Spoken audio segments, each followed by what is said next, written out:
اعوذ باللہ من الشیطان الرجیم بسم اللہ الرحمن الرحیم فلما جاء آل لوط المرسلون قال انکم قوم منکرون قالوا بل جئناک بما كانوا فیہ یمترون وأتیناک بالحق وإنا لصادقون فأسر بأهلك بقطع من الليل واتبع أدبارهم ولا يلتفت منكم أحد وامضوا حيث تؤمرون وقضينا إليه ذلك الأمر أن دابر هؤلاء مقطوع مصبحين صدق الله مولانا العظيم الصلاة والسلام عليك يا سيدي يا رسول الله الصلاة والسلام عليك يا سيدي يا حبيب الله الصلاة والسلام عليك يا سيدي يا شفيع المذنبين وعلى آلك وأصحابك يا سيدي يا رحمة للعالمين.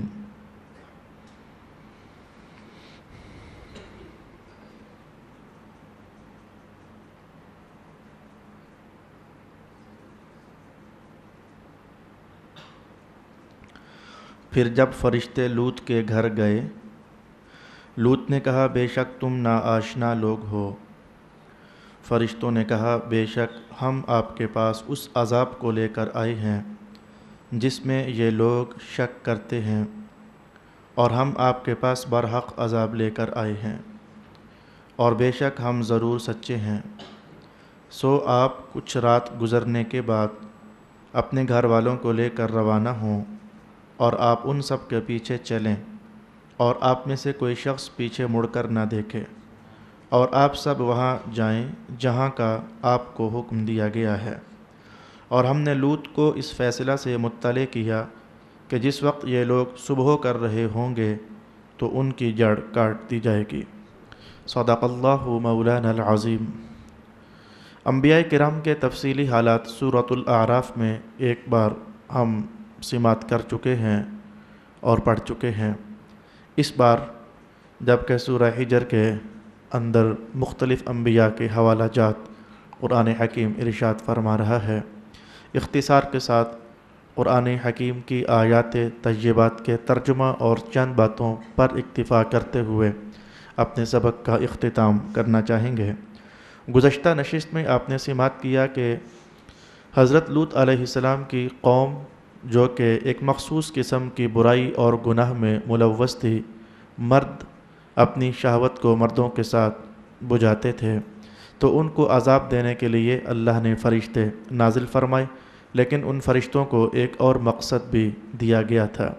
جاتے جاتے حضرت ابراہیم خلیل اللہ کی بارگاہ سے ہو کر جانا اور انہیں بتانا کہ آپ عمر کے جس حصے میں اب پہنچ چکے ہیں، اللہ نے فیصلہ کیا ہے کہ آپ کو صاحب اولاد کر دیا جائے۔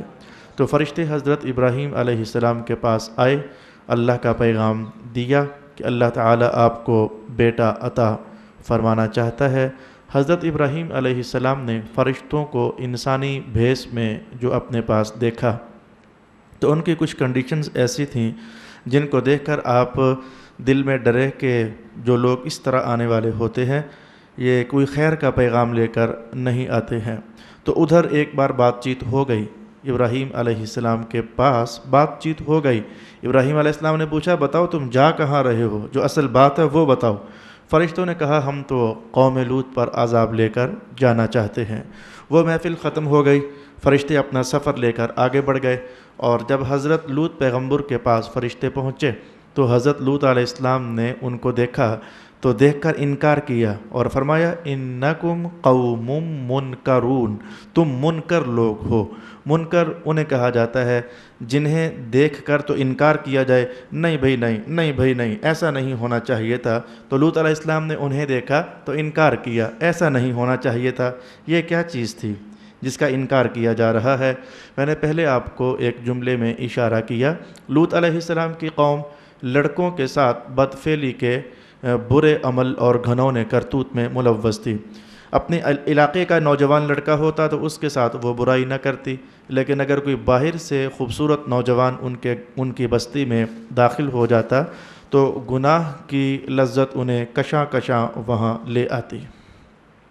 تو چونکہ فرشتے نوجوان تازہ جوان لڑکوں کی خوبصورت شکل میں حضرت لوط کے گھر گئے تھے، تو آپ نے مہمانوں کو آتے دیکھا تو دل میں فوراً یہ کھٹکا پیدا ہوا، اگر ان بدماشوں کو معلوم ہو گیا، میری قوم کے بدماشوں کا علم ہو گیا کہ لڑکے آئے ہیں بھی خوبصورت، ہیں بھی گورے چٹے، ہیں بھی جوان اور ہیں بھی باہر سے آئے ہوئے، تو یہ تو سارے بھاگے آئیں گے اور میرا یہ مہمانوں کے ساتھ برا سلوک کرنا چاہیں گے۔ تو اس حالت کو دیکھ کر لوط علیہ السلام نے کہا نہیں بھائی، تمہیں اس طرح نہیں آنا چاہیے تھا، یہ تو حالات خراب ہو سکتے ہیں، یہ تو بدماشوں کو اگر معلوم ہو گیا تو وہ تو بھاگے آئیں گے اور میرے پلے کیا بچے گا، میرے مہمانوں کے ساتھ جب یہ برا سلوک کیا جائے گا تو یہ تو اچھی بات نہیں ہے۔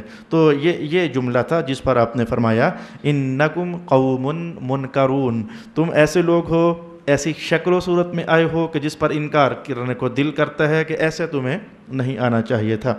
فرشتے بھی یہ بات بھانپ گئے کہ حضرت لوط پریشان ہیں اپنی قوم کے اس غلط رویے پر، تو فوراً کہنے لگے بل جئناک بما كانوا فیہ یمترون، پیغمبر آپ نے ان کو کئی بار سمجھایا ہے نا کہ یہ برا کام نہ کرو وگرنہ اللہ کا عذاب آئے گا، تو یہ مان نہیں رہے۔ آج ہم اللہ کا عذاب لے کر آئے ہیں، یعنی ہم انسان نہیں ہیں، ہم انسان نہیں ہیں، نوجوان نہیں ہیں، ہم تو فرشتے ہیں اور اللہ کا عذاب لے کر آئے ہیں۔ مطلب یہ تھا کہ آج یہ مارے جائیں گے اور یہ ہم پر قابو نہیں پا سکیں گے، ہم تو فرشتے لوگ ہیں۔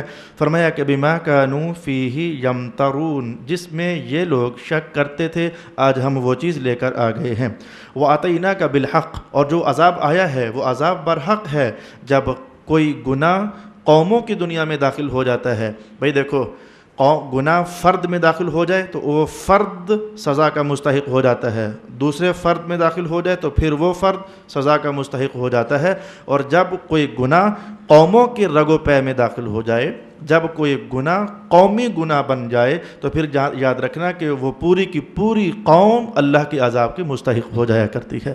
اب میں آپ کو کیا بتاؤں، ہماری قوم کی حالات آپ سے نا آشنا تو نہیں ہے۔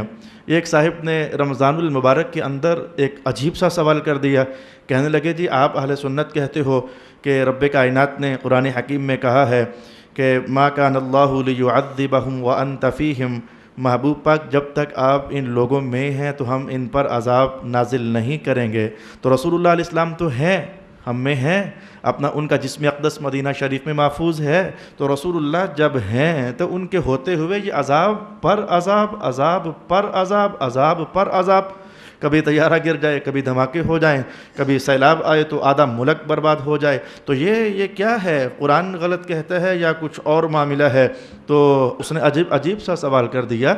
تو اس موقع پر قرآن حکیم نے یہ راز ایک اور موقع پر کھولا ہے، میں نے وہ آیت کھول کر کے پڑھ کر کے اس بھائی کو میں نے سنائی۔ رب کائنات نے ارشاد فرمایا وَلَنُذِيقَنَّهُم مِّنَ الْعَذَابِ الْأَدْنَى دُونَ الْعَذَابِ الْأَكْبَرِ لَعَلَّهُمْ يَرْجِعُونَ صدق اللہ مولانا العظیم۔ بھئی پہلی قوموں پر جو عذاب آیا کرتا تھا اس کی نوعیت یہ تھی کہ پوری کی پوری قوم کا یوں ستیہ ناس ہو جاتا کہ کوئی بندہ بچتا ہی نہ، ملیا میٹ ہو جاتی وہ قوم، صفحہ ہستی سے مٹا دی جاتی وہ قوم۔ تو رب کائنات نے ارشاد فرمایا کہ ہم نذیقنہم من العذاب الادنی، اے لوگو ہم تمہیں چھوٹے چھوٹے عذاب دیں گے، یعنی وہ عذاب نہیں دیں گے کہ مسلمان ملیا میٹ ہو جائیں، ان کا نام و نشان باقی نہ رہے، تو ان کو چھوٹے چھوٹے عذاب آئیں گے۔ دون العذاب الاکبر، بڑا عذاب نہیں آئے گا کہ ان کا نام لینے والا بھی کوئی باقی نہ رہے۔ اے مولا چھوٹے عذاب کیوں آئیں گے؟ رب کائنات نے فرمایا لعلہم یرجعون، تاکہ یہ لوگ باز آ جائیں۔ جب گناہ قومی گناہ بن جاتا ہے تو پھر یاد رہے کہ اللہ کی طرف سے عذاب بھی آ جایا کرتا ہے۔ اب فیصلہ کرنے کا حق مجھے نہیں ہے کہ میں یہ کہوں کہ پاکستان پر عذاب آیا، ہم تو یہ پڑھ سکتے ہیں مذہب کی دنیا میں کبھی ایسا ہوتا ہے اللہ کی طرف سے آزمائش آتی ہے، جو گناہوں کا کفارہ بن جاتی ہے۔ کبھی ایسا ہوتا ہے کہ جب پوری کی پوری قوم گناہ گاری کی دلدل میں دھستی چلی جائے تو پھر اللہ کا عذاب آیا کرتا ہے۔ یہ کیا آیا؟ میں نہیں جانتا کیا آیا۔ کیا اللہ کے ہاں یہ آزمائش تھی؟ کیا یہ اللہ کے ہاں عذاب تھا؟ اللہ جانے اور اس کے بندے جانے۔ ہمیں تو مذہب نے دو باتیں بتائیں، یا تو یہ کفارہ بن جاتا ہے گناہوں کے لیے اگر آزمائش ہو، یا پھر یہ اللہ کا عذاب ہوا کرتا ہے۔ تو اس صاحب کو میں نے اتنا کہا میرے بھائی کہ رسول اللہ کے ہونے سے فائدہ یہ ہے کہ ایسا عذاب نہیں آئے گا جو کہ پوری کی پوری مسلمان امت کو ملیا میٹ کر کے تو رکھ دے۔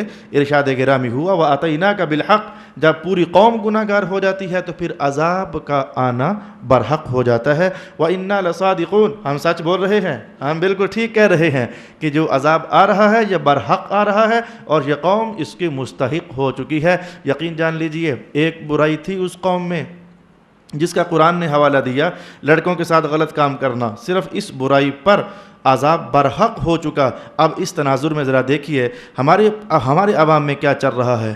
کیا ایک جرم ہو تو میں بتاؤں، ایک جرم ہو تو میں بتاؤں۔ وہ فارسی کا جملہ مجھے یاد پڑتا ہے، پمبا کجا کجا نے ہم، میں روئی کہاں کہاں لگاؤں، پورے جسم پر زخم بن چکے ہیں۔ کوئی ایک آدھ زخم ہو تو بندہ وہاں روئی لگاتا ہے، تو پمبا کجا کجا نے ہم، کہاں کہاں ہم روئی لگائیں تاکہ وہ زخم چھپ جائے۔ تو اس وقت ہماری پوری قوم زخمی ہے، مذہب میں مذہب کے نام پر زخم، گناہوں کے نام پر زخم، راہبری کے نام پر زخم، اور نہ جانے کس کس نام پر زخم ہے۔ ایسے میں رمضان المبارک کی پاکیزہ ساعتیں اللہ کے حضور ہاتھ اٹھا کر دعا کرتے ہیں کہ رب کائنات کرم نوازی فرما، اس بھٹکے ہوئے آہو کو پھر منزل مراد عطا فرما دے۔ اور ہم جس ڈگر پر چل پڑے ہیں یقیناً وہ عذاب الہی کی طرف بڑھنے والی ہے، کرم نوازی فرما، کوئی تو ایسا پاکیزہ شخص ہمیں عطا فرما دے جو پوری قوم کی لگام پکڑ کر اسے سوئے مدینہ لے چلے۔ صلی اللہ علی حبیبہ محمد وعلی آلہ واصحابہ اجمعین۔ اچھا، تو اب پلاننگ جو اللہ کی طرف سے پلاننگ تھی وہ دی جا رہی ہے لوط علیہ السلام کو۔ فَأَسْرِ بِأَهْلِكَ، پیغمبر آپ ایسا کیجئے گا، کچھ رات کا حصہ جب گزر جائے تو پھر اپنوں کو اکٹھا کیجئے گا اور اب چل پڑیے گا۔ وَاتَّبِعْ أَدْبَارَهُمْ، قوم کو آگے لگائیے گا، خود ان کے پیچھے پیچھے چلیے گا۔ مانا یہ تھا کہ گویا کہ انہیں اپنی آغوش رحمت میں لے کر آگے بڑھیے گا۔ اب یہ نہ ہو کہ آپ آگے آگے نکل جائیں، قوم پیچھے پیچھے بھٹکتی رہ جائے۔ ایسے میں جو تانے لگتے ہیں، آپ جانتے ہیں کہ حضرت نے خود کو تو بچا لیا اور ہمیں پیچھے چھوڑ گئے۔ رب کائنات نے کہا ان کو اپنی آغوش رحمت میں لے کر تو آگے بڑھیے گا۔ وَلَا يَلْتَفِتْ مِنْكُمْ أَحَدٌ، پیچھے مڑ کر کوئی نہ دیکھے۔ یہ جملہ اگر رمضان المبارک نہ ہوتا تو میں اس پر کھل کر کچھ مزید مذہب کے حوالہ جات بھی عرض کرتا۔ پیچھے مڑ کر کوئی نہ دیکھے۔ ایک حوالہ آپ کے سامنے یہ ہے، یہ دیکھو رسول پاک علیہ السلام ایک بستی کے پاس سے گزرے جہاں اللہ کا عذاب آیا تھا۔ حضور رحمت عالم نے فرمایا جلدی جلدی نکلو یہاں سے۔ یہ کیا چیز ہے؟ جہاں اللہ کا عذاب آیا جلدی جلدی نکلو، اور جہاں ابھی عذاب آنا چاہتا ہے فرشتے کہتے ہیں مڑ کر نہ دیکھنا۔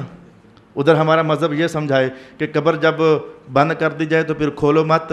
یہ سارے راز کچھ ہیں جن کو ایک جملے میں نہیں کہا جا سکتا۔ کوشش کی جا سکتی ہے کہ بھئی یہ جو اللہ کے سربستہ راز ہیں ان رازوں تک آگاہی تم لوگ حاصل نہیں کر سکتے ہو، اسی لیے تم میں طاقت نہیں ہے کہ اللہ کے عذاب کو برستا ہوا تم دیکھو، تم میں طاقت نہیں ہے، تو بس انہیں آگے بڑھنے دینا، سمجھا دینا انہیں کہ مڑ کر نہ دیکھیں۔ اسی بنیاد پر تو ہمارے مذہب میں یہ ہے کہ یہ قبر کھولنا، اب کل کوئی خبر چل رہی تھی کہ وہ سیالکوٹ کے 2 بھائیوں کی قبریں کھولنے کا حکم جاری کیا گیا، تو میری اہلیہ کہنے لگیں یہ کیا جائز ہے مذہب میں؟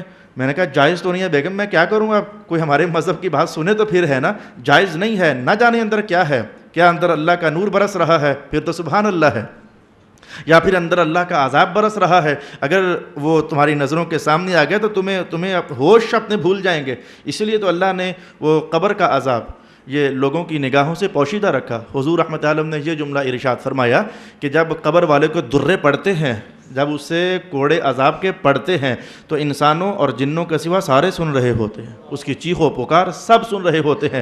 اور فرمایا کہ اگر انہیں پتہ چل جائے، انہیں اپنی روٹیاں بھول جائیں، انہیں اپنے کھانے بھول جائیں، انہیں اپنی زندگیاں بھول جائیں، تو پھر تو یہ ان کی عقل زندہ رہنے کے باوجود فنائیت کے دائروں میں تحلیل ہو جائے۔ تو یہ ایک جملہ ہے جسے میں نے چند الفاظ میں کہنا چاہا، پیچھے مڑ کر کوئی نہ دیکھے۔ وَامْضُوا حَيْثُ تُؤْمَرُونَ، جہاں کا آپ کو کہا گیا ہے آپ وہاں جا پہنچیے۔ وَقَضَيْنَا الیہ ذلک الامر، تو پھر ہم نے یہ بات بھی بتا دی کہ ان لوگوں پر عذاب کب آئے گا، بس یہ ان کی آخری رات ہے، صبح جب پو پھوٹ رہا ہوگا، سورج چمکنے کے قریب ہوگا، اس موقع پر ان کی جڑ کاٹ دی جائے گی اور یہ تہو بالا ہو جائیں گے۔ اب ادھر گھر میں یہ باتیں ہو رہی ہیں، اور لوط علیہ السلام کی بیوی ہے جسے قرآن حکیم نے مجرم کہا، تو وہ بیوی ہونے کے باوجود اس نے راتوں رات خبر اڑا دی، قوم کے اوباشوں تک یہ بات پہنچا دی، نوجوان آ گئے ہیں گھر میں، خوبصورت ہیں، بڑے پیارے ہیں، دیکھو تو دل لبھایا جا سکتا ہے، آنا چاہو تو آ جاؤ۔ وہ راتوں رات خبر پہنچ گئی، جب خبر پہنچی تو جب صبح کا سویرا ہوا، وجاء اہل المدینۃ یستبشرون، وہ شہر والے اکٹھے ہو گئے، لوط وہ مہمان کدھر ہیں، انہیں سامنے کرو ذرا، ہمیں دکھاؤ نا، ہم انہیں دیکھنا چاہتے ہیں، ہم ان سے ملنا چاہتے ہیں، مطلب یہ تھا کہ ہم گناہ کرنا چاہتے ہیں۔ قال ان هؤلاء ضیفی فلا تفضحون، کہنے لگے پیغمبر دیکھو بھائی یہ میرے مہمان ہیں، تو خدا را ان کے ساتھ ایسا کام نہ کرو، جانتے تھے کہ یہ قوم کس ارادے سے آئی ہے، ان کے ساتھ ایسا کام نہ کرو، مجھے کیوں شرمندہ کرتے ہو، اپنے مہمانوں کے سامنے کیوں شرمندہ کرتے ہو، واتقوا اللہ، ڈرو اللہ سے، ولا تخزون، اور ان کے سامنے مجھے بے آبرو نہ کرو۔ قالوا اولم ننهك عن العالمین، کہنے لگے ہم نے کہا نہیں تھا کہ بیگانے مہمان گھر میں نہ ٹھہرایا کرو، کہا نہیں تھا ہم نے، الٹا تڑیاں دینے لگ گئے، ہم نے سمجھایا نہیں تھا کہ اس طرح کے نوجوان ہوں تو انہیں گھر میں نہ آنے دیا کرو، آپ نے کون سی ہماری مانی ہے کہ آج ہم تمہاری مان جائیں۔ قال هؤلاء بناتي ان كنتم فاعلین، پیغمبر کہنے لگے دیکھو یہ قوم کی بیٹیاں یہ تمہارے لیے ہی تو اللہ نے بنائی ہیں، بھائی تم ان سے شادیاں کر لو اور اپنا مقصد پورا کر لو، تم آخر کیوں میرے مہمانوں کے پیچھے پڑ گئے ہو۔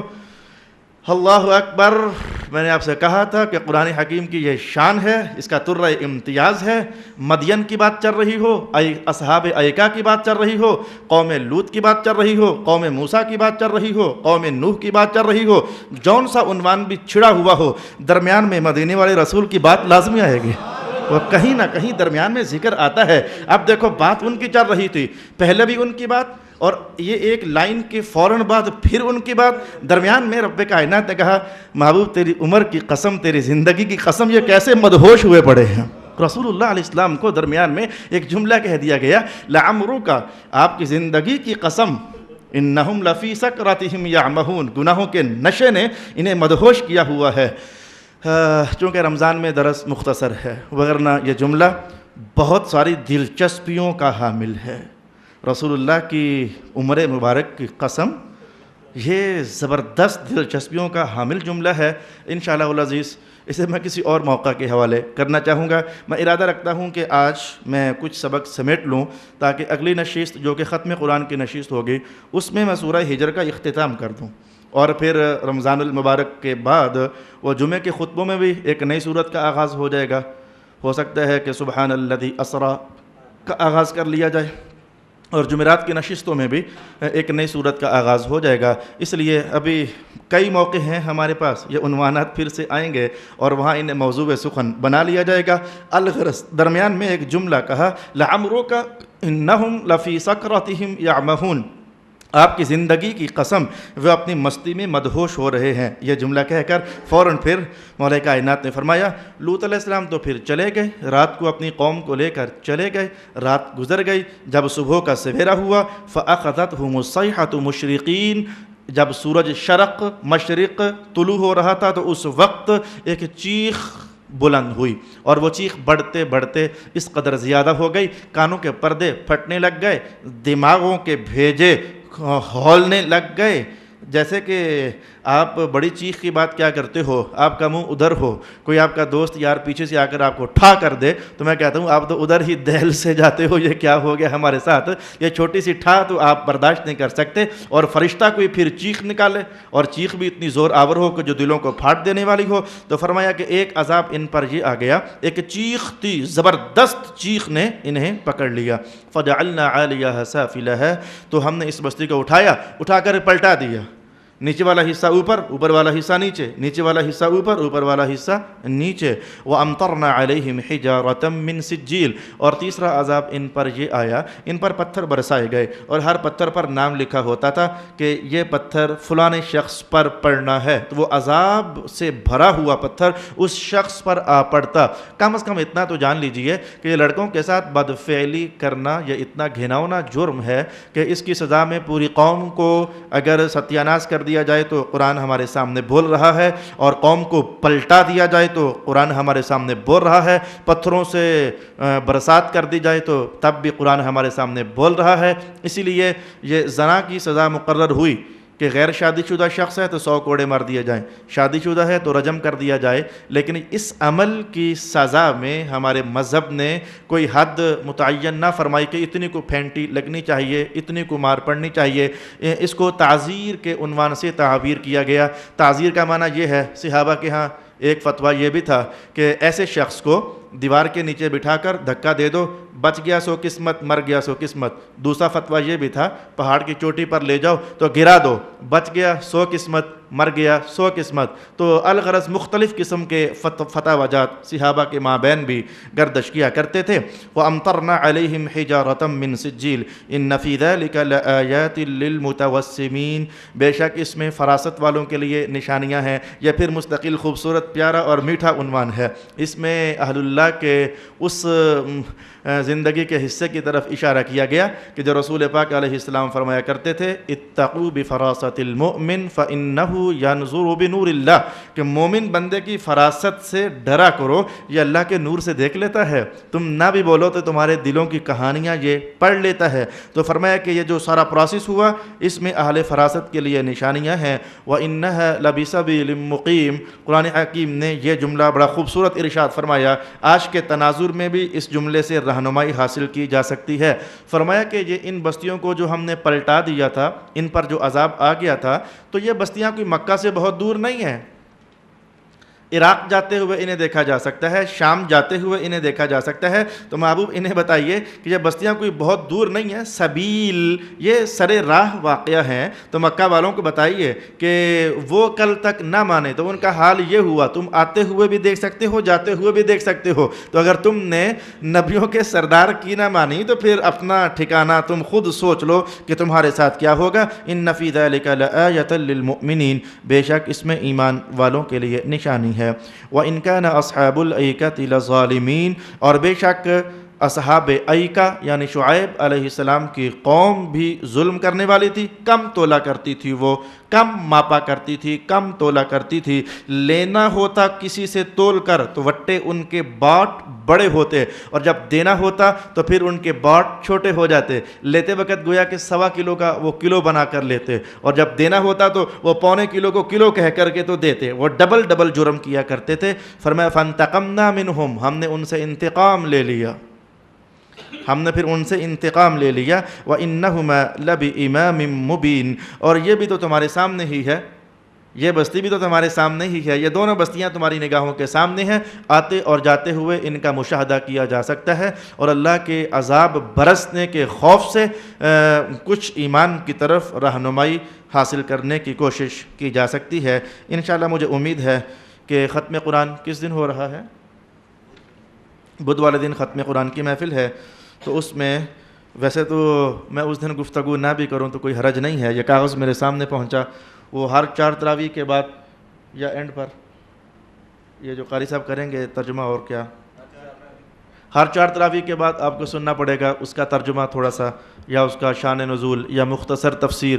تو سمجھو کہ 5 تقریروں تو یہی ہو جائیں گے۔ ہر 4 تراویح کے بعد اگر آپ وہ پاؤ بھر کا یا آدھے پاؤ بھر کا یا 2 رکوعوں کا ترجمہ یا شان نزول سنو تو 5 تقریریں تو یہی ہو جائیں گی۔ اس دن اگرچہ میری تقریر کی ضرورت نہیں بھی ہے، لیکن میں اس لالچ میں کہ چلیں یہ صورت ہماری ختم ہو جائے تو میں کوشش کروں گا۔ اور اگر محسوس کیا، میں نے ابھی مضامین کا مطالعہ نہیں کیا ہے، اگر میں نے محسوس کیا ہے کہ عنوان ذرا کچھ ٹھہرنے کے لائق ہیں تو پھر ہو سکتا ہے کہ خاتمہ اس صورت کا نہ ہو سکے۔ اگلی جمعرات کو درس قرآن نہیں ہوگا، اس کی وجہ آپ جانتے ہیں کہ ہو سکتا ہے کہ صبح پھر عید ہو، تو عید چھوڑ کر آپ لوگوں آ تو نہیں سکو گے، مشکل ہے۔ اس لیے پھر یہ بھی ہو سکتا ہے کہ روزہ ہو جائے، اور یہ بھی ہو سکتا ہے کہ اگلے دن پھر عید ہو جائے۔ انشاءاللہ رمضان کے بعد پھر تازہ دم ہو کر اپنے ساتھیوں کو تیار کریں اور اسلام کے مجاہد بنیں۔ جو آپ کے دوست کچھ آگے پیچھے فرار ہو گئے ہیں، کچھ ڈھیلے ہو گئے ہیں، کچھ سست ہو گئے ہیں، ان سب کو اکٹھا کریں اور یہ قرآن حکیم کی تعلیم اور فہم کے راستے پر اکٹھے ہو کر اپنے سفر کا ہم منزل کی طرف بڑھنے کا اہتمام کریں۔